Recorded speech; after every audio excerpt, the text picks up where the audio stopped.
Surely there is a mine for silver and a place for gold to refine. Iron is taken out of the earth and copper is smelted from stone ore. Man puts an end to darkness by bringing in a light and searches out the farthest limit, rock buried in gloom and deep shadow. He breaks open shafts in a valley far away from anyone, in places forgotten by the foot. They dangle far away from men and swing to and fro. As for the earth, out of it comes bread, but underneath it is turned over as fire. Its stones are the bed of sapphires. It holds dust of gold. That deep path no bird of prey knows, and the falcon's eye has not seen it. The proud beasts have not trodden it. The lion has not passed over it. Man puts his hand to the flinty rock and overturns mountains by the roots. He cuts out channels in the rocks, and his eye sees every precious thing. He dams up the streams so they do not flow, and the thing that is hidden he brings out to light. But where shall wisdom be found? And where is the place of understanding? Man does not know its worth, and it is not found in the land of the living. The deep says, "It is not in me." The sea says, "It is not with me." It cannot be bought for gold, and silver cannot be weighed as its price. It cannot be valued in the gold of Ophir, in precious onyx or sapphire. Gold and crystal cannot equal it, nor can it be exchanged for jewels of fine gold. No mention shall be made of coral or of crystal. The price of wisdom is above pearls. The topaz of Ethiopia cannot equal it, nor can it be valued in pure gold. Where then does wisdom come? And where is the place of understanding? It is hidden from the eyes of all living, and concealed from the birds of the air. Destruction and death say, "We have heard a rumor of it with our ears." God understands the way to it, and he knows its place. For he sees the end of everything in the earth and sees everything under the heavens. When he gave the wind its weight and pressure and appointed the waters by measure, when he made a limit for the rain and a way for the thunderbolt, then he saw it and declared it. He established it and searched it out.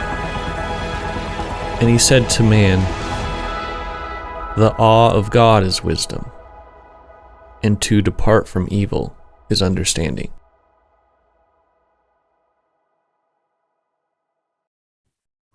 All right, that's the end of the episode. Thanks for joining us, folks.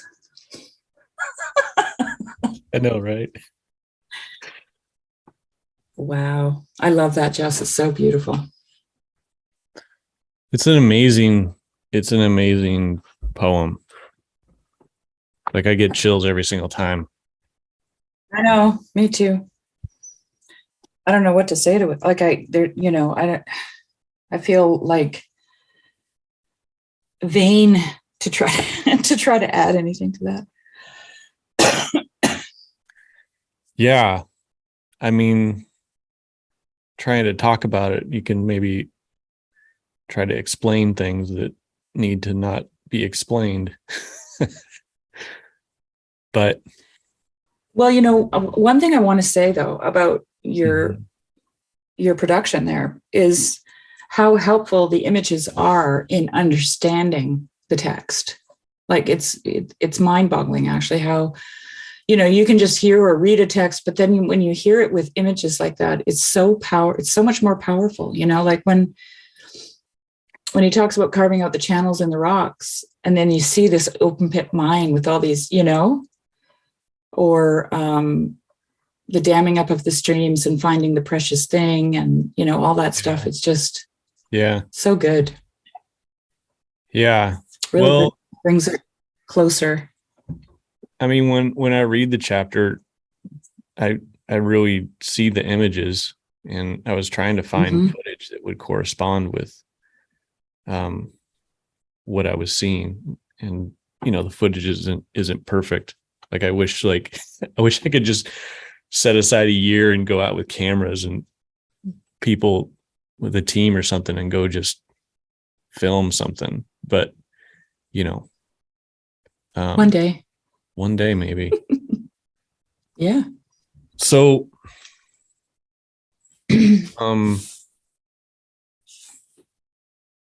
chapter 28 kind of is a change in the book of Job. It's kind of the centerpiece of the book. I think it's kind of the theme which everything turns. Here's a question.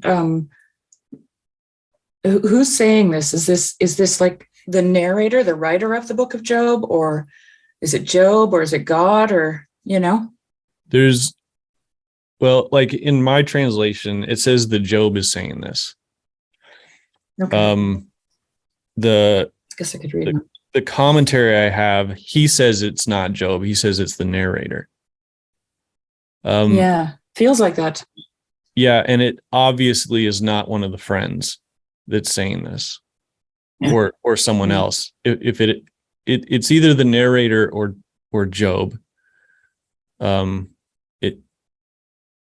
And even if it is Job, there's such a change in tone between chapter 27, the previous chapter, and then this, that the difference is definitely noted and felt. Like, so yes. I don't think we need to make too big of a deal about did Job say it or didn't he? I think it could be read either way, but even if Job says it, this is something, it's almost like... This is like the moment. Well, it's almost like he's reciting something that was prepared. Well, it to me, it feels like a moment of absolute metanoia, like a change in consciousness, right? Yeah. What's metanoia? Metanoia is like a turning, right? Like the word metanoia means, I think, to turn 180 degrees, something like that. Mm-hmm. But it's, for me personally, metanoia is, see, this is what I think people miss, because they talk about repentance all the time. The word repentance in Greek is metanoia, right? And we have this image of repentance as a shame, feelings of guilt and shame, and, admitting to our sin, and, but it isn't. It's a realization. I mean, that comes along with it, I'm sure, when you make that realization. But the actual repentance happens in your consciousness, and it's like the thing that you can no longer unsee. Mm-hmm. You know what I'm saying? Yep. And that doesn't come out of your mouth until later, right? When you try to articulate it. So, and I don't know, I just, whenever I hear the word repentance, I replace it in my mind with this evolution of consciousness, with this, like Pajot talks about this, spiraling up, right, to the next level. That's what repentance is to me. Yep. And that's why we have to continually participate in it, because we're becoming something, right? And in order to do that, we have to see differently. Like we're constantly going to have these aha moments, or these eureka moments, or, where the, like Jesus says, behold, I make all things new, right? Where the old becomes new for us. And so to me, this, if, let's just say the narrator is saying it through Job, you could do that, It's a happy compromise. And this is the moment where Job he realizes, because see, the whole mechanistic system that they're engaged in it's based on what they can see, what's just plain obvious to the sight, to the, William Blake talks about the eye being something that, how does he put it? He uses some kind of like anatomical like language to describe the eye, but there's two ways you can see using it, or you can see through it. It's like different. It's a totally different way of seeing, right? And so I think up to this point, the system that the friends and Job are involved in it's just simply using the mechanism of the eye to see God in the world, right? So and they discern that through prosperity or suffering, right? If someone's prospering, that's a sign that God is blessing them, and if they're suffering, then that's a sign that they've done something to piss God off, And in this chapter, the wisdom that they need to have in order to really parse that out, they can't see it, right? They can't find it with their eyes. That's to me what this is all about. Yeah. Well, yeah. In the whole conversation between him and his friends, which is chapter 3 through 27, and the three cycles that they go through, they're basically talking about their wisdom tradition. They're talking about, and this would be similar to what we see in Proverbs. It's and it's the doctrine of retribution. Do good, you'll be rewarded. Do evil, you'll suffer. And then this thing happens to Job, and Job's the one that's perplexed and angry and trying to figure out what's going on. His friends don't believe him. Friends just stick to the tradition, stick to the wisdom tradition, and condemn him. And so what I find interesting about this is that they hold to a wisdom tradition, and then this poem's about wisdom, and it's specifically about the hidden wisdom of God. So it's kind of broken up into three parts, and then the first part is the mining and the precious metals and precious stones. And so it's like this metaphor of like the lengths that men will go to find something valuable and to grasp it. And then the middle part of it is with all the valuable things that men have, they can't find or purchase wisdom with it. And then the last part is sort of it's almost like it's almost in a lament in a way. It's just like, where is wisdom? It's hidden. We can't find it. Look to the lengths that will go for things of value. And men don't go to those lengths. And even if they did go to those lengths, they wouldn't be able to find it. And then even the things they have of value, they can't trade for wisdom. They can't trade gold, can't trade precious stones. They don't even know how to value wisdom, this hidden wisdom of God. And then, but in the last section, it says, like God understands the way to it.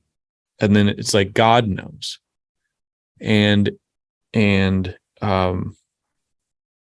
then it ends the poem with that great line, behold, the awe of God is wisdom, and to turn away from evil is understanding. And so those are kind of the three sections. There's sort of the mining metaphor, the trying to purchase wisdom metaphor, and then God knows where it is. And this is the wisdom that it's talking about is a deeper wisdom than sort of the wisdom tradition of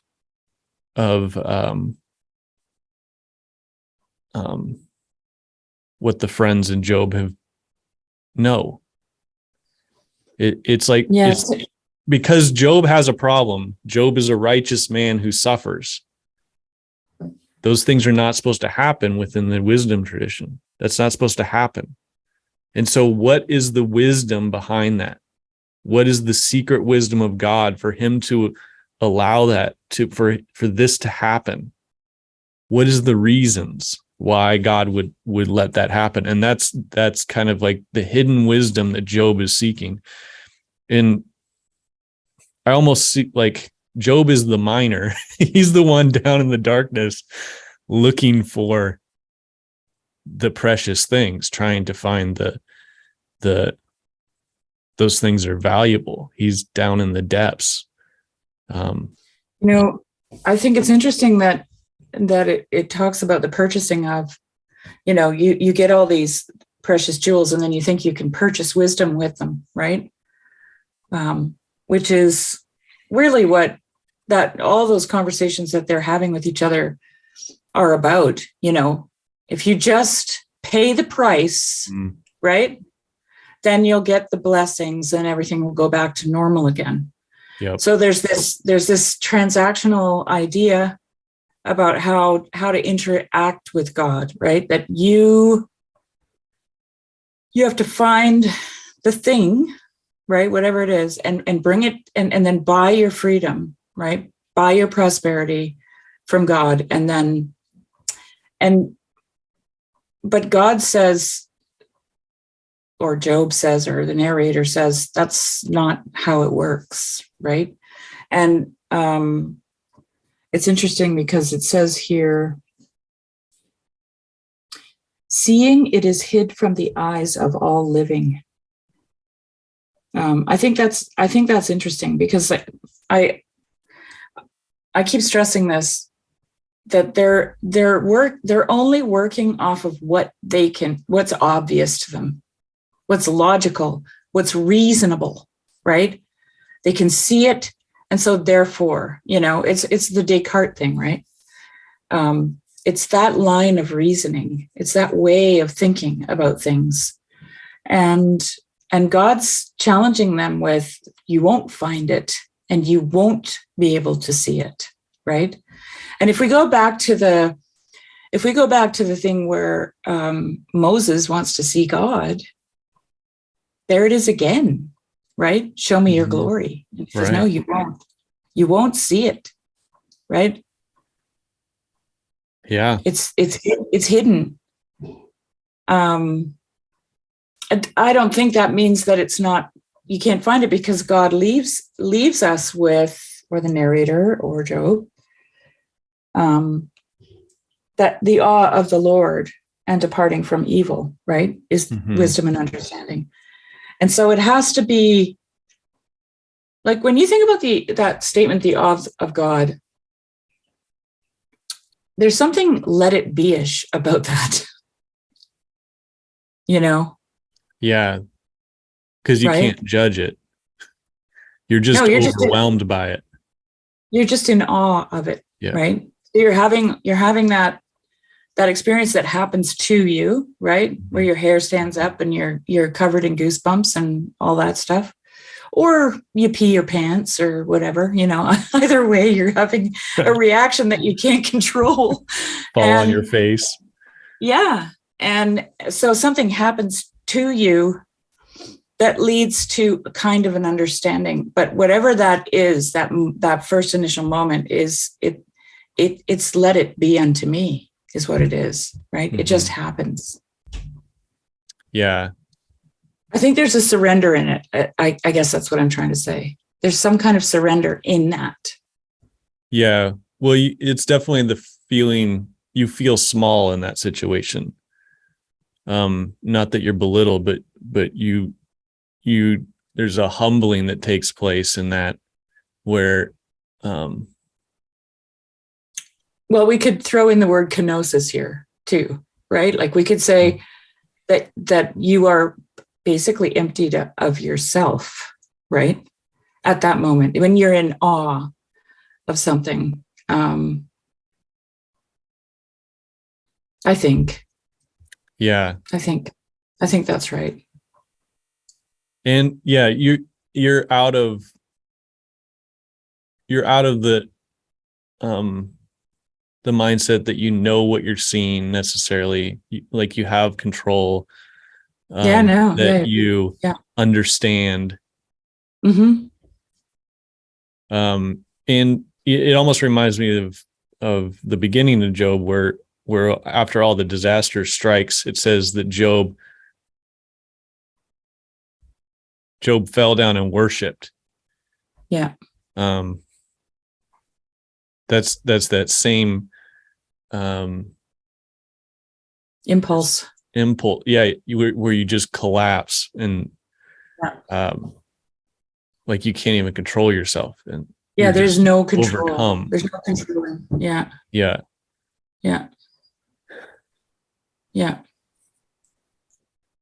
So I kind of want to go through a little bit, like verse by verse.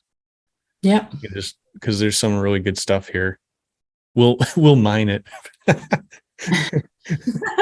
be little miners. Yeah. All right. So verse 1: surely there is a mine for gold and a mine for silver and a place for gold that they refine.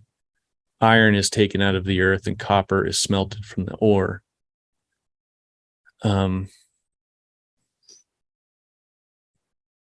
Man puts an end to darkness and searches out to the farthest limit, the ore in gloom and deep darkness.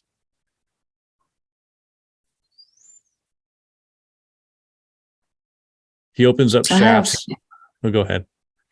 Well, I like to point out the King James language sometimes. Oh yeah.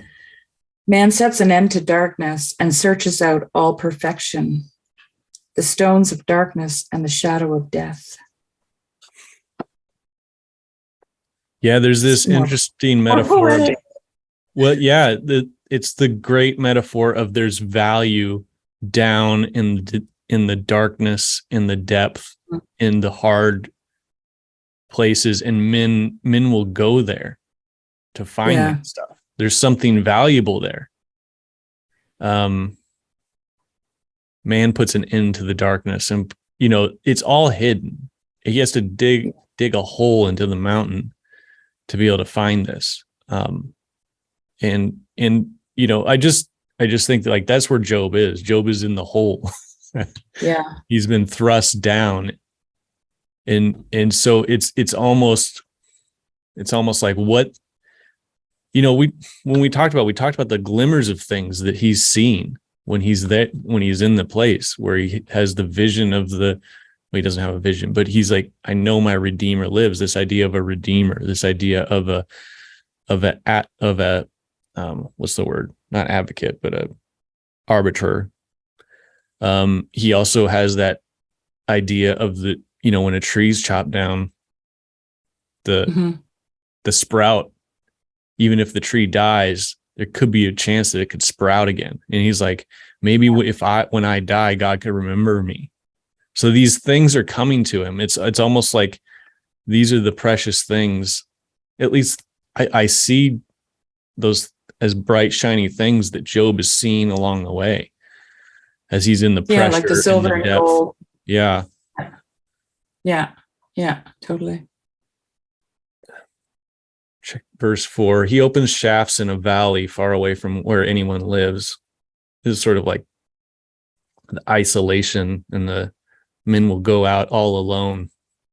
Like they're forgotten by travelers. This is a weird part at the end of verse 4. They hang in the air far away from mankind, and they swing to and fro. I've looked at that quite a bit, and I can never make sense of it. I've looked at it in different. Well, what does it say they're doing though?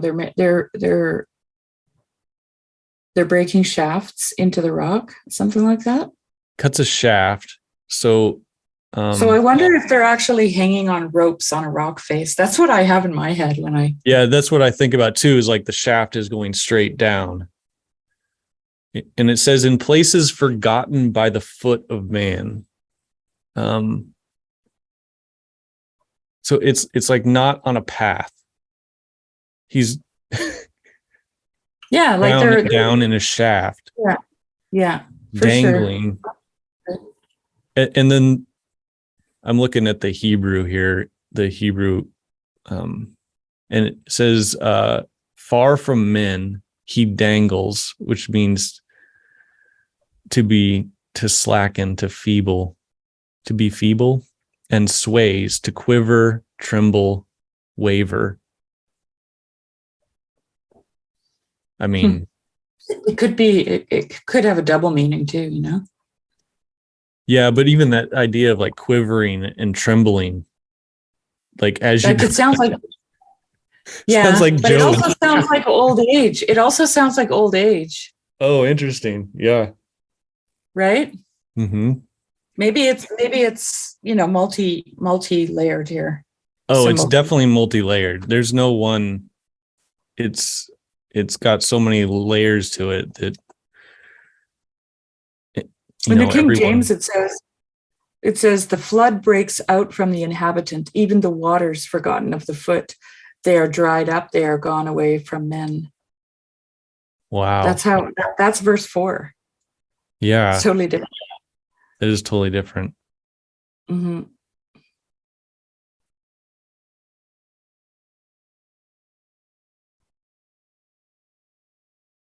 Yeah, the flood breaketh out from the inhabitant, even the waters forgotten by the foot. They are dried up and they are gone away from men. Interesting. Mm-hmm. Okay, verse 5. As for the earth, out of it come bread, but underneath it is turned up by fire. It's almost like saying that, just like I feel like the earth and then the wheat coming up to give us bread and food. That's like the wisdom tradition of that Job and his friends had. It's like the surface level thing that gives you food. It's a it it's Yeah, yeah. it's that which Oh, gives you sustenance. But underneath that, the earth is being turned up by fire.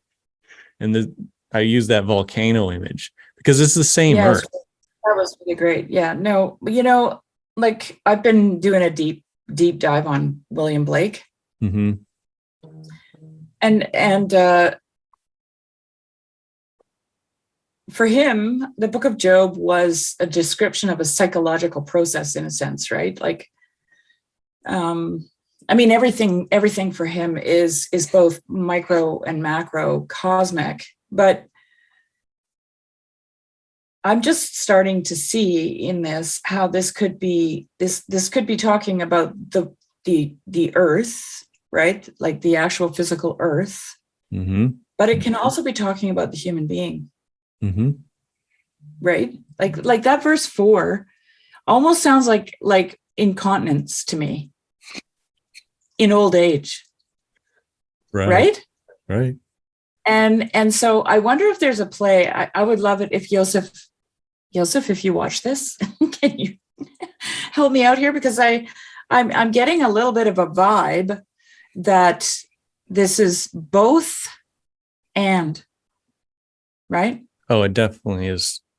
Yeah. So it's talking about the And. earth. Yeah, it's talking about the earth, but it's also talking about us as this microcosm, right, of the same thing. Mm-hmm. So yeah, that would be interesting if Joseph has any insight, or Jacob. I don't think Jacob watches these, but yeah. Tell us if it's Well, about incontinence. I just, the flood breaks out from the inhabitant, even the waters forgotten of the foot, they are dried up and they're gone away from men. I don't know. It just feels like, and then even your version where it talks about the swinging to and fro and that being like quivering and Trembling, shaking, quivering. Yeah. trembling, it almost sounds like old age and the breakdown, of the body, right? Because the previous verse in 3 in the King James, it says, he sets an end to darkness and searches out all perfection, the stones of darkness and the shadow of death. And then talks about this, then you get these old age metaphors. Mm-hmm. I mean, maybe it's a stretch, but it just feels to me like it can be both and, right? It can be talking about the earth and it can also be talking about the human being. So, yeah. Yeah. Well, yeah, I think this is the whole thing with a lot of this stuff in Job is that it is so the imagery is so evocative and so and the words that the Hebrew is very beautiful, but it is very difficult to translate. And so like even the translations we have, they never but I get the feeling of it that the imagery is so deep that it just hits all these layers all at the same time of our experience of the world, of our relationships. I mean, and this would be, because it's the center, this poem in Job 28 is the center of the book. And if, like we talked about this previously, before you started recording, that it's thought that the whole book is chiastic in structure, right? That this is going to be like a super condensed portion of information in the book. Like this is just going to be like, well, the core. Right? Yeah, and it's even like this is sort of the center of the book of Job, but the book of Job sits in the center of the Old Testament. Yeah. It's almost exactly in the center. There's something to that. To me there is. And yeah. I just think of it in terms of, let me see here. I'll just read it to push my point home. In terms of this,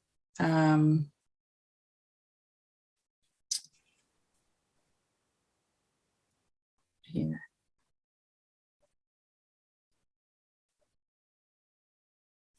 The best treasure that a man can attain unto in this world is true knowledge, even the knowledge of himself. For man is the great mystery of God, the microcosm or the complete abridgment of the whole universe. He is the Mirandum Dei opus, God's masterpiece, a living emblem and hieroglyphic of eternity and time.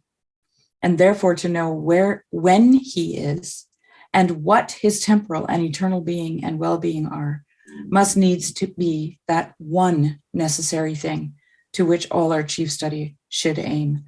And so essentially what that quote says to me is that man is at the center of everything, right? And so, yeah, it makes sense to me that Job would be in the center, because Job is about divine humanity. That's what it's about.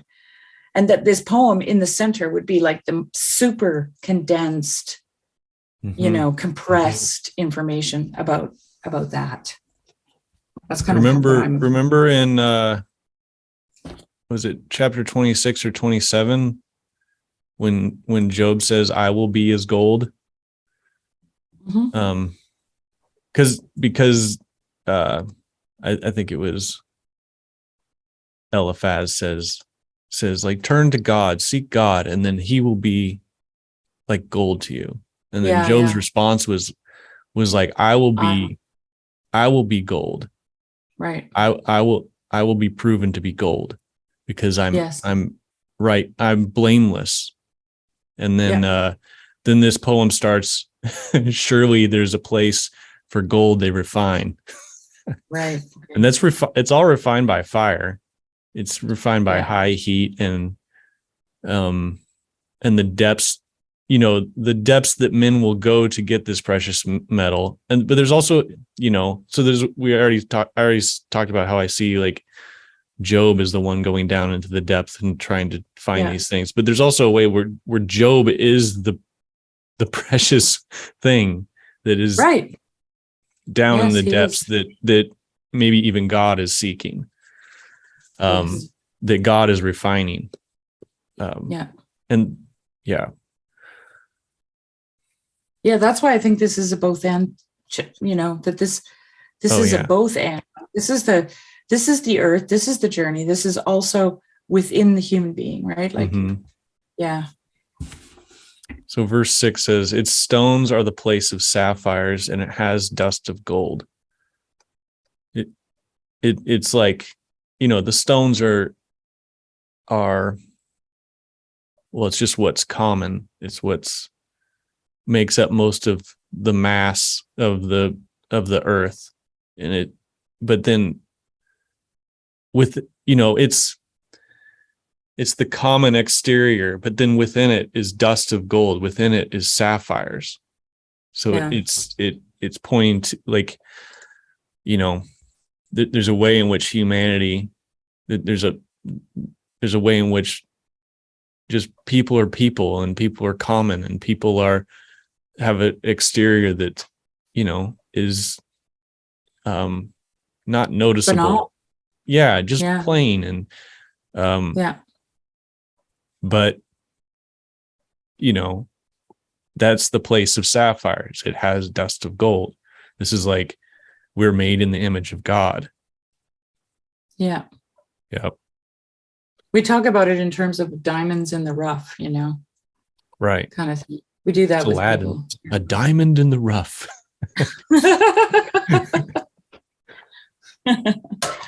Yeah. All right, verse 7 and 8 says, that path no bird of prey knows, and the falcon's eye has not seen it. The proud beasts have not trodden it, and the lion has not passed over it. So these are the path is that of the going down into the earth, that searching for the precious thing. And so birds, like, it's, part of it's like pointing out, it's like men do this. They're digging in the earth to find these things, and when they find them, they pull them out, and they're beautiful. Like birds, the bird of prey, the proud beast, the lion, these are like the creatures that sort of rule the sky and the land. They have no interest in any of this. Like, man is doing something like totally different, Well, I don't know. Like when I read this, I get the idea, because I'll take, like, I don't do it as often anymore. I should do it more often, but I used to cross country ski a lot here. Mm-hmm. And I'll go out on my skis, and then the next day when I want to go skiing, there's tracks in my ski tracks, and it really bothered me because it's like a damn deer, they're making holes in my tracks. Right.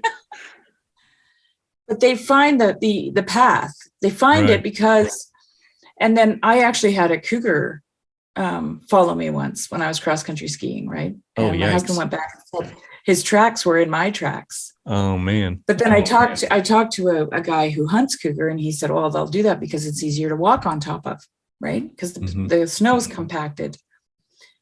And so, like, and I noticed this, wild animals will walk on paths. Like if it's not a cow trail or a horse trail on my property, then it's a trail made by wild animals, and they'll follow it because it's well trodden. It's easier to travel. They're faster, right? And so they have a nose for paths. They don't just wander aimlessly through the woods. Like they literally follow a path, right? And they always find one, even when you don't want them to, like my cross-country ski path. Right. And the birds are in the air. Like they've got the 30,000 foot view, right? Like they see everything. Like there's nothing they can't see. Yeah, they see the paths. They see every pattern down below, And so when I read this, I think, okay, this is not something you can see with your eyes, because if you could, these animals would find it. Right. Right? They would find it. They would be on that path. The lions would be on the path. The bird would see the path, right? But this is not a path that you can see. It's not on the surface. It's in the depths. Yep. That's really good. And I'm working my way to the idea that the kingdom of heaven is within you here. Okay. That the path, like this is the reason that these creatures can't see any of this is because it's inside of you. Mm-hmm. Right. And I like to talk about this as hidden in plain sight. It's inside human beings. Mm-hmm. It's divine humanity, right? We are the gold. We are the silver, right? And anyway, I don't want to say more. I'll just let you keep going because No, that's perfect. That's perfect. I love that image of the birds up there, and it's not a path that they can see. Like that was really good. Yeah. All right, verse 9. Man puts his hand to the flinty rock and overturns the mountains by the roots.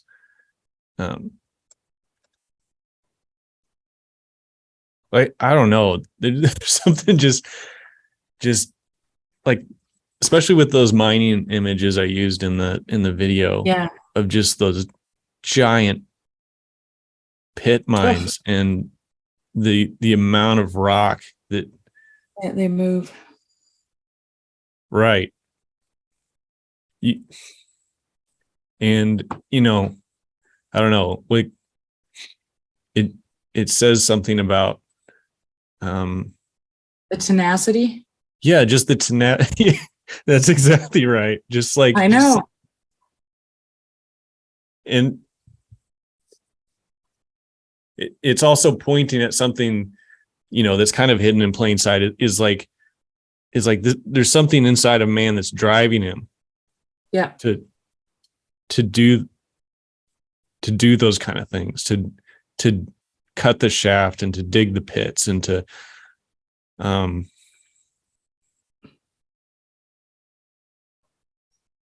overturn the mountains by the roots, Yeah. Yeah. Like, and it's not good. It's neither good or bad. It's like, those things are environmental disasters, as well as being examples of just the ingenuity and creativeness and what is it? Yeah, tenacity of people. Yeah. Yeah. Yeah. Then it says It's kind of interesting. It's kind of interesting though, like when you talk about the environmental destruction aspect of it, it does move into, after this part, it moves into the idea of purchasing, right? Of consumerism, like of having done all this so that maybe I can exchange it for something. Right. Yeah. Possession. Oh, that's good. Yeah. Because like after the reason why you go find gold is so that you could exchange it for things later. Like you can amass a pile of gold and still starve to death if you don't have someone to that you can give some gold for some food for. I live in like the area that I live in here was huge gold rush area, right? Like the highway 97 North is called the Gold Rush Highway, right? That road was made because of the gold rush, probably, right? Yes, yeah. And 100 Mile House, which is exactly 100 miles from Williams Lake to 100 Mile, was a roadhouse on the way, right? Right. And so it's just, and the stories, like the stories of these people who, came out of the bush with nothing but like sacks of gold. Like they started their trip leaving with all their belongings, but they couldn't carry them anymore. And they were just like thin rails and, half dead. But they still had their gold because it was so heavy, and they had to throw everything out, right. just to make it out. And it's crazy. It's crazy. The stories are crazy what people did for wealth. There was a guy from here. Now, I used to live in Telegraph Creek, which is like, I don't know, 2,200 kilometers north. Okay. From here. And there were gold fields in the Yukon too. And so the guy from here was a rancher. One of the things that was really, really difficult to get in those gold fields in the Yukon was meat, because the Yukon is not, there's no ranching there because they're, in the north. So he herded a huge herd of cattle all the way up through Telegraph Creek to the Yukon. Okay. It took him over a year just to make the journey with the cows and the cowboys. They actually built a barn in Telegraph and wintered there. And then they got to Lake Bennett, and they would have had to go across Lake Bennett on these rafts, and they couldn't put the cows on. So they butchered them all on this side of Lake Bennett, right? Goldfields were on the other side. Butchered all the cows, wrapped up all the meat, ready for sale, right? Put it on the rafts. and they got it halfway across and the rafts sunk. Oh my gosh. Can you imagine? And that's only one story. That's only one story. There were people that, died up in these minefields in the Yukon and wanted to be buried back home in San Francisco. And so they built them lead coffins and filled them up with alcohol so the bodies wouldn't decompose, and then schlepped them with dog sleds through the wilderness. And it's just unbelievable. Jeez. Talk about tenacity. About tenacity. Right. It's crazy, the stories. Right. Anyways, that was a diversion, but it was fun. No, that's exactly what we're talking about. Mm-hmm. Verse 10, he cuts out channels in the rock and his eye sees every precious thing. What strikes me about this is that somehow we know it's precious. Yeah. Like we can see it. Like we'll dig, we'll cut a channel in the rock and we'll be able to see what's precious. And then the next verse says he dams up the streams so they don't trickle. So like the water's like in our way of like finding this stuff. So we'll build a dam. We'll dam up the whole thing. and then the thing that is hidden there, he brings out to light. And so there's it gets to that tenacity, but it also gets to like we can it'll jump out at us. We'll know. We have a lexicon of what's valuable. Like it's like innate, gold, and we rate it too. And I don't think it's ever changed. Like down through the ages. Emeralds, like gold, silver, copper, brass, emeralds and diamonds, and everything has a rating, right? I was going to say something here. What was it? I thought of, I wonder if Tolkien was really playing on that verse 10. His eye sees every precious thing. My precious. Well, there's the I wonder. Well, there's the dwarves that are miners. Yeah. And, like they mined so much that they kind of destroyed their civilization, I think. Does Gollum find the ring in a river, in water? I can't remember. Yeah, because it falls off. Because they get in a fight, the two hobbits. Oh yeah, they're fishing. And he does he get it? But it like because the ring wants to be found or whatever. Yeah, they're like by a river and it comes out of the water. Yeah. That's interesting. I wonder if Tolkien was reading some of this. Yeah. Got some imagery there. My precious. Well, it,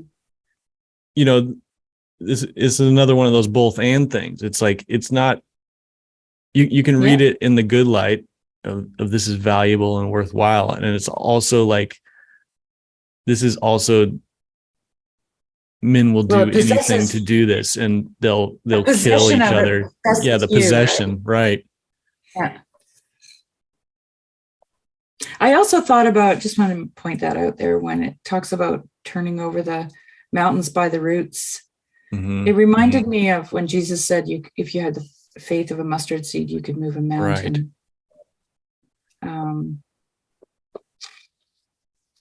I don't know how that relates, but that just came to my mind. Well, I used to have like a little thing that I used to say where like a man of faith can move a mountain because he'll be willing to like get a shovel and just start shoveling a bucket and start moving the mountain. Yeah. And he'll just do it. Yeah. I did that the other day with my huge compost pile.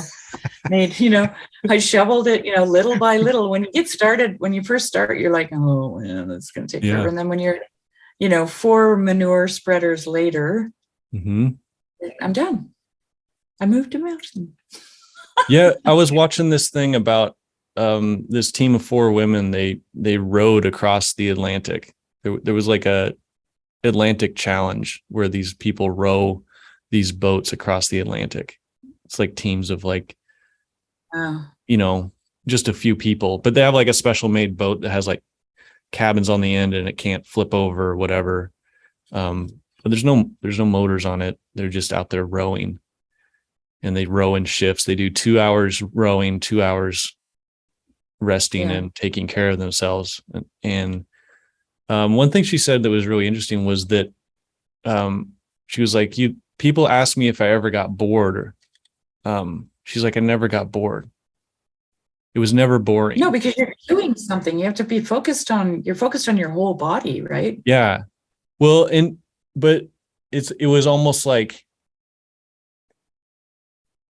it was almost a surprise because like, you'd think that doing the same thing every day would get boring. She's like, it was, and it took them 6 weeks. She rode for 6 weeks. And there were times. Go from where to where, I wonder. Huh? Do you remember? Where did they go? Like from where to where? From the Canary Islands to some Caribbean island. Okay. And they did have some hard times, like where she like got really mentally depressed for like a few days, where she almost like just decided to quit and like, get on the radio and tell them that they're done. But she was like, it's never boring. And I think sometimes we're like, why would I want to do something like that? That would be boring. Like, cause it's so repetitive. Why would I want to just get up every day and take care of my farm or whatever it is? Take care. I'd rather have free time where I could go to the beach if I want, or I could go do this if I want, or whatever. And sometimes we lose track of the idea of this, the fulfillment in doing these repetitive things. But it's not if you were rowing in place, if you weren't going anywhere. Yeah. You know what I mean? But you have a goal and you're getting closer and closer to it. Mm-hmm. So yeah. I think honestly, boredom is rowing in place. Like, I think a lot of people who get bored are actually rowing in place. Right. They're doing jobs that don't go anywhere for the people. I think Desmond talks about that actually. Jess, he talks about. I was just reading that in part of the book. Okay. Yeah. Bullshit jobs. Yeah. And how that leads to a lack of meaning. Right. Mm-hmm. Yeah. Yeah. And when they were rowing across the Atlantic, there was one time where they had an extreme headwind for like, it was a long time. It was like 9 hours of this really hard headwind. They knew it was coming and they're like, so they all rowed. So normally it was 2 rowing, 2 resting, but all 4 of them, actually they could only row 3. So 3 of them rowed and they're like, we're just going to try to get through this best we can. So they rowed as hard as they could for 9 hours and they went 4 miles. And they were so disheartened. They were like, what are we doing?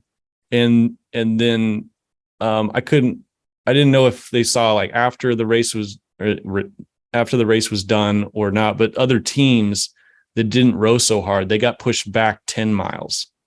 They actually lost 10 miles. Oh, so she was like saying like, we actually gained 14 miles during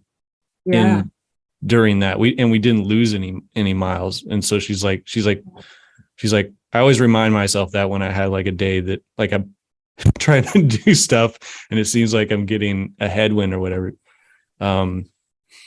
Yeah.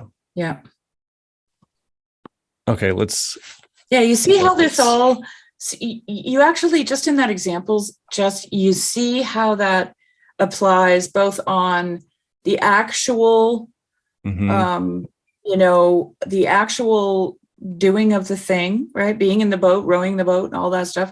But it also applies on a psychological level where you have these metaphorical headwinds, right?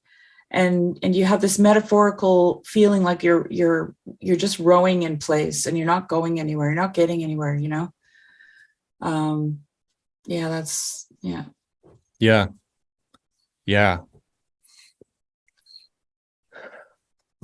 can't remember what that exactly related to, but I don't either, but it doesn't matter. all right. So Okay. so verses 1 through 11 is so it's I said there's 3 sections. So verses 1 through 11 is like the first section. Okay, so now we're getting to verse 12, which is the second section. It says, "But where shall wisdom be found? And where is the place of understanding?" So it's like men do all this stuff. They dig, they try to find this in minds. But where is wisdom found? Where is the place of understanding? And there's that connection that I just want to point out where it says the awe of God is wisdom and turning from evil is understanding. So it's like, where is wisdom and where is understanding? And actually, in the very beginning, it says that Job is someone who fears God and turns from evil. Yeah. And you'll find that in different scriptures, this sort of pairing with wisdom and understanding, fear of the Lord, and turning from evil. Turning from evil. Yeah. Verse 13 says, "Man does not know its worth. It is not found in the land of the living."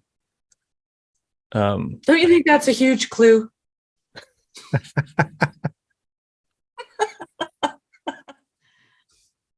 It is highlight to me. that. Yeah. It's like, it's not found in the land. It's this part so reminds me of my daughter when she hid that key on me, and I'm looking frantically for it. She goes, "It's not there." I'm like, oh no, she knows where it is. Colder. It's not there. It's not, he just describes this whole thing of people just frantically digging and getting down and, carving channels and turning mountains over by the roots and just going crazy trying to find this. And then he's like, "It's not there." Well, isn't that the case? Like we'll do something. We'll think it will, once we achieve something, we'll have some sort of satisfaction. We'll end result. And he's like, it's always that. It's always like, not here. You're like, yeah, it's not there. Yeah, but that little clue, it's not in the land of the living. I mean, I don't know how much. I'm not going to even say what I think it is, but I'll just leave it at that. It's a good clue. Right. I wonder what the Hebrew? It's not found in the land of the living. Yeah, all the translations seem to say that. I've got a reference to Proverbs 2:2.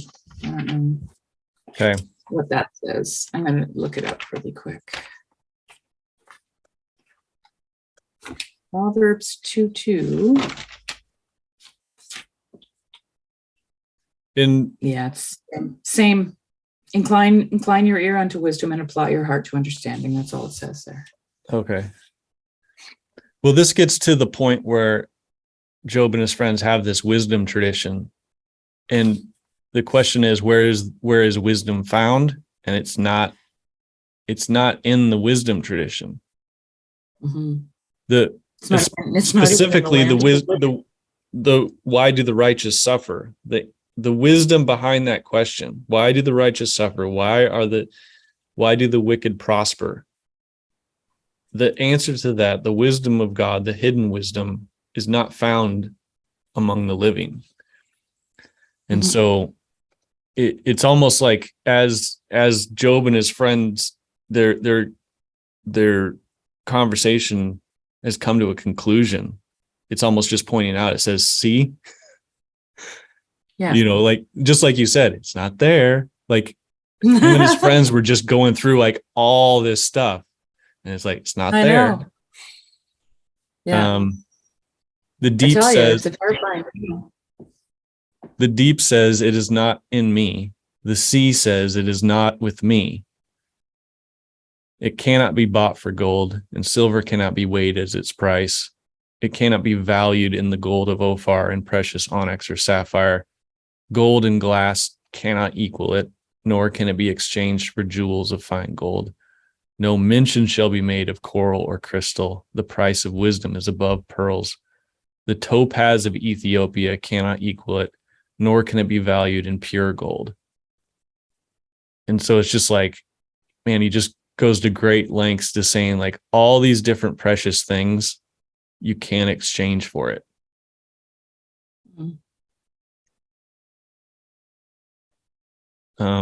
You can't buy it. In other words, it's not for sale. Right. Right.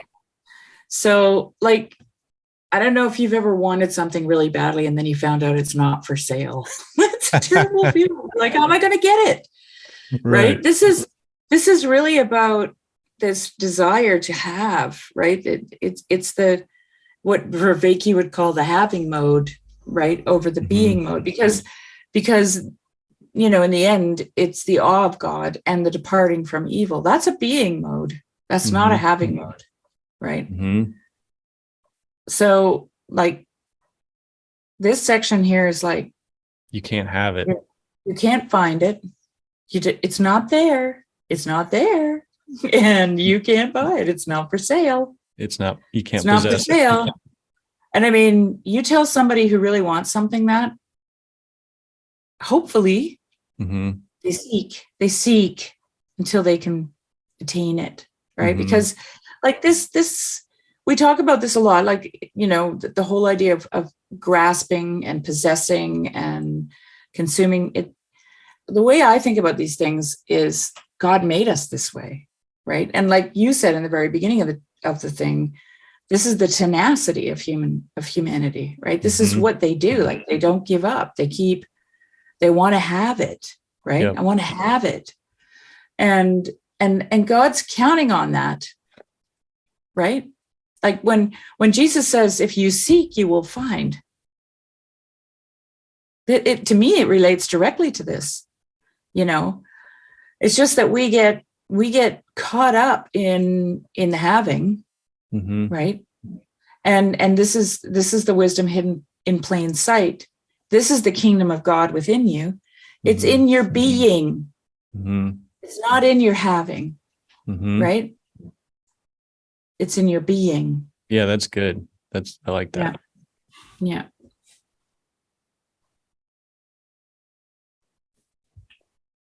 From where then does wisdom come, and where is the place of understanding? It is hidden from the eyes of all living, and is concealed from the birds of the air. Abaddon and death say, we have heard a rumor of it with our ears. In the King James says destruction and death. I don't know what Abaddon is. I think it's a name like it's kind of like Sheol. Abaddon.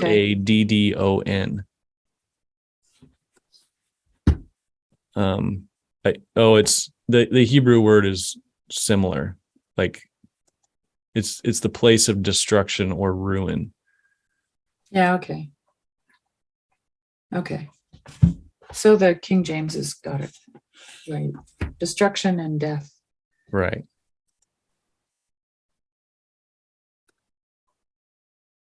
Okay. And so I like these where like it says Abaddon and death says we have heard a rumor of it, and earlier it said the deep says it is not in me, and the sea says it is not with me. It's like these parts. Yeah, it's just like you're saying. It's like it's not here. It's not there. Yeah. You'd think in like these, in like, you know, in the deep for ancient people was like the chaotic depths in which creation was made out of. Like if you could go back to the origin, like if we could go back to the origin, we could find out and then it's almost like the deep says it's not here. And then even Abaddon and death is like the final end of everything. Yeah. It's like maybe if we got to the final telos of everything, we could find it. It's like, no, it's not here either. Like where is this wisdom? I know. And it feels to me like it's almost just teasing you to want to know more, right? Like it's almost like it's like a tease. Like, yeah, that's how my daughter was teasing me when she said it's not there. You know, she wanted to watch me look for it. Yeah. And so I gave her the pleasure of that, you know.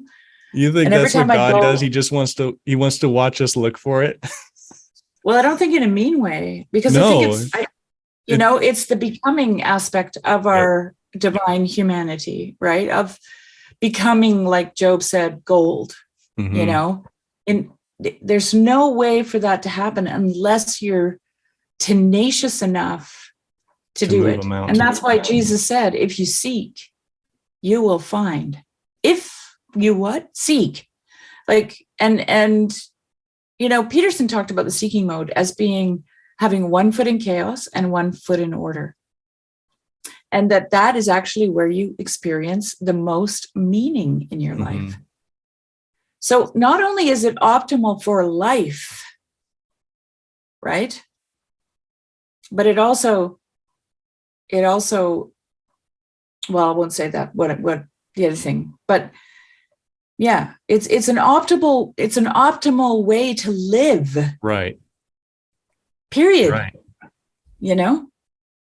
Yeah, and that gets to, that's what you are. That's are the one that seeks. Exactly. And then to be that is to be what you are. And then you don't, and as soon as you try to possess something, you stop being that, because then you think you have.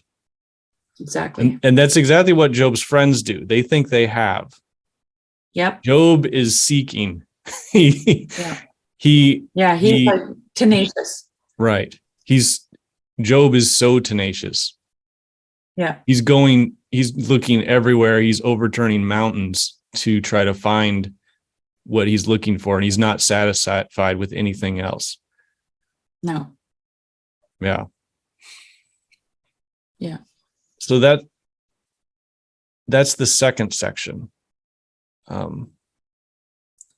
So the third section is about God and wisdom.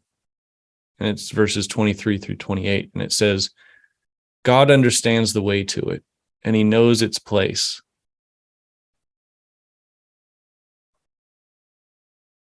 For he looks to the end of the earth, and he sees everything under the heavens.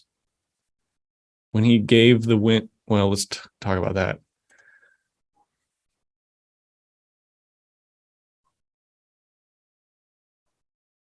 Can you? I don't know. I'm not going to make it, Shari.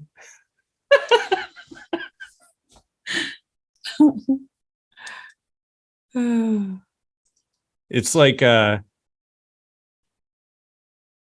it's up until, at this point in the poem, you should say, well, it doesn't exist, I guess. But that's not how it ends. No. God understands the way, in the King James, God understandeth the way thereof, and he knows the place thereof. And he looketh to the ends of the earth and seeth under the whole heaven. Like, this is the, the birds of the air haven't seen it, but God can see it. Like he's got more than the bird's eye view of this thing, right? And he's like, to me, this is like, he's more than the lion who can't find the path either, because he knows the way, right? Which is just beautiful. Yeah, it's just lovely. Yeah. Then it says, when he gave to the wind its weight and apportioned the waters by measure.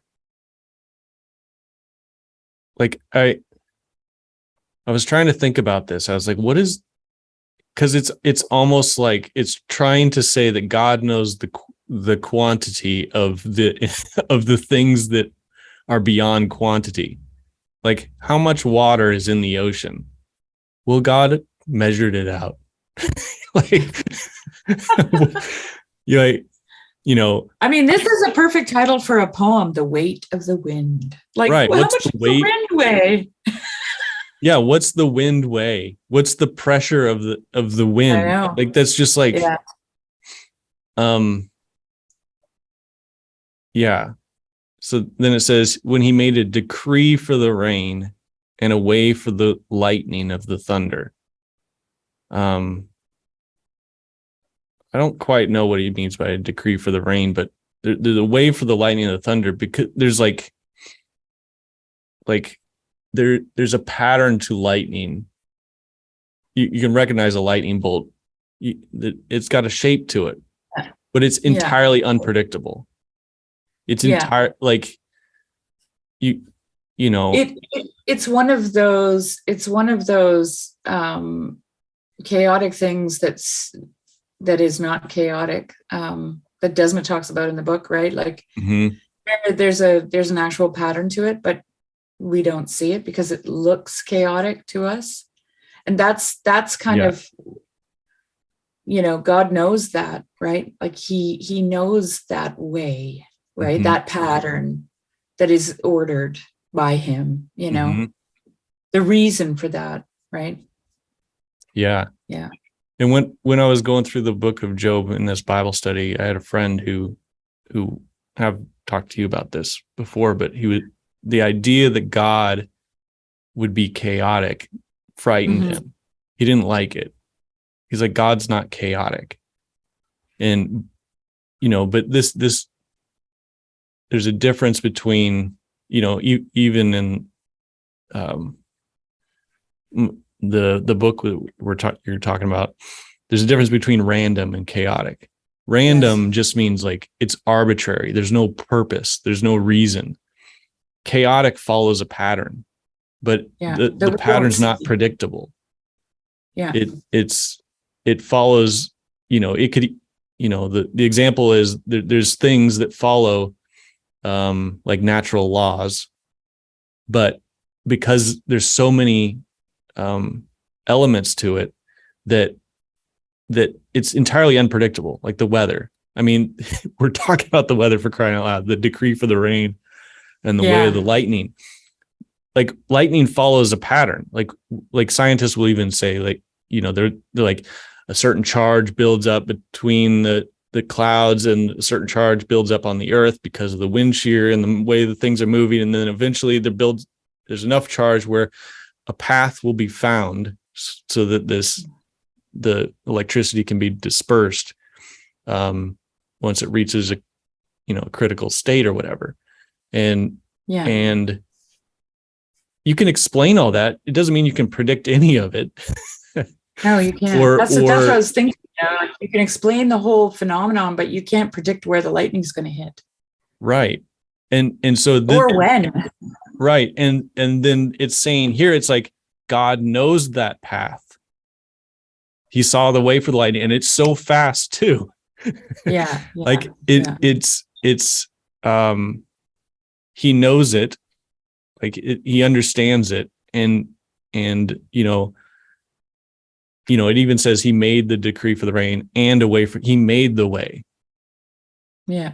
And so there, what looks arbitrary and random to us is not. It's technically it's chaotic, but chaos is just a higher level of order than that we can't possess it.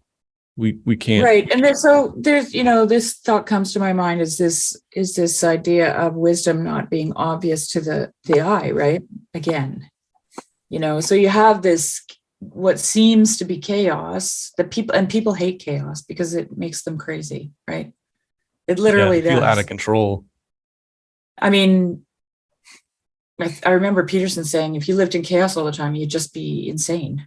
You'd end up insane, right? Literally. If you lived in order all the time, you have to have a mix of both of those things. But this chaos, and it's interesting because people really reject chaos, especially in more religious circles, because religion tends to order everything. It gives us an order, a thing to follow, so that we have certainty, that we have all that. But if you think about chaos as a possible place where wisdom is found, right?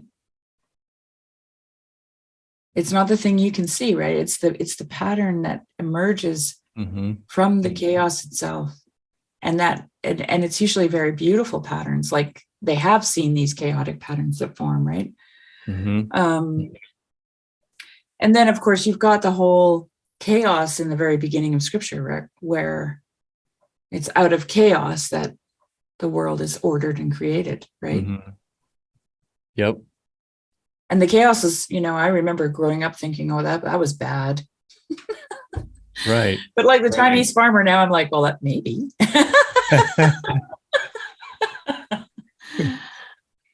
Something like that. Yeah. And a lot of this is then echoed in God's speech at the end. Mm-hmm. Yeah, because a whirlwind is like the ultimate chaos, right? Mm-hmm. Whirlwinds seemingly have they're like lightning. They don't have a pattern. Like they're just random. That's how they feel. Right. But there is there's a structure to them. It's just beyond us. It's not something that we can possess or trade gold for. Right. All right. Okay, so then it says, he saw it and declared it. He established it and searched it out. And then he said to man, behold, the fear of the Lord, that is wisdom, and to turn away from evil is understanding. Mm. And in the video, I used the word or the phrase awe of God, that is wisdom. Yeah. Yeah, because that is the actual, that's a better translation from the Hebrew, right? The awe. Yeah, I think so, because just personally, I can't, like, the Hebrew sort of says fear or reverence. And so reverence is more what I can understand, because I don't, it's not talking about being afraid of God in just kind of that term. Although fear is one of those senses of being kind of overwhelmed, being in a situation that's overwhelming. You'll have a fear response. But I don't know. I feel like awe kind of covers a lot of bases, both positive. Yeah, well, I mean, and negative. When you're in awe of something, you can both be afraid of it and not be afraid of it, right? Like, I mean, if you see an elephant for the first time, I'm sure you're going to have a sensation of awe, which would, may contain some fear. I remember I was in India and we went out with this local indigenous person because we were in this kind of remote bushy area. And he said, I'm going to take you and we'll go find some elephants. But I'd heard the whole time I was in India, I've heard these horror stories about it. Like, elephants are not friendly. They're actually quite dangerous. Trample people. Right? Yeah, like they'll turn on you and, So we're following these, like, it's the weirdest thing. I've followed tracks in the woods, right? And usually they have 5 toes or whatever, and you can see claw marks. And we're following these discs for tracks in the dirt, just like discs. And then you come across this stand of trees and they're just like demolished, like as if a bulldozer went through them. And I'm like, I'm thinking, do I really want to meet these things? Right. Like, I was in awe, but at the same time, I was like, I actually said to the guide, I said, I don't know if I want to meet these things. And he's like, so yeah, sure you did. You did what? We turned back. You did. Yeah, because I'm like, and then, there was some other people with me and they all agreed. They're like, yeah, do we really, after we saw these trees, they were just like, it's like, do you want to meet a Tyrannosaurus Rex? It's easy. Come follow me, like, do I really? Footprints. Yeah, that's exactly right. Yeah. Yeah, I was a little afraid. I was in awe, but I was also a little afraid. Yeah. And I mean, I've had those moments with God too, where as much as I know God loves me and he's good, I also know that he's chaotic in the sense that there's a pattern underneath that I don't get. And when I get caught up in that chaos, it's terrifying, right? Yeah. Until I'm out the other side of it, and then I can look back and say, oh, that was beautiful. That was amazing. Right. Right. But in the moment, it's terrifying, right? Yeah. And Job in the whirlwind is a perfect picture of that. Like I was watching a conversation with Bishop Barron, and he mentioned Job standing in the whirlwind, just like like, can you like, that's there's a sense of fear and a sense of awe. And if you make it through that, that's a story you tell for the rest of your life. That, you know, think of like an old man sitting in a restaurant, just always tells about the time he got sucked up by a tornado. I tell you about the time I got sucked up by a tornado. You're like, yeah, but tell me again. It's the best story I've ever heard. His hair's still standing on end. Eh? Yeah, just like white. Right. Oh man. Well, Shari, should we call it? Yeah, let's call it. Thoughts? Yeah, I'll leave it at that. It was great. I love it. Thank you again, Shari. Yeah, thanks, Jess.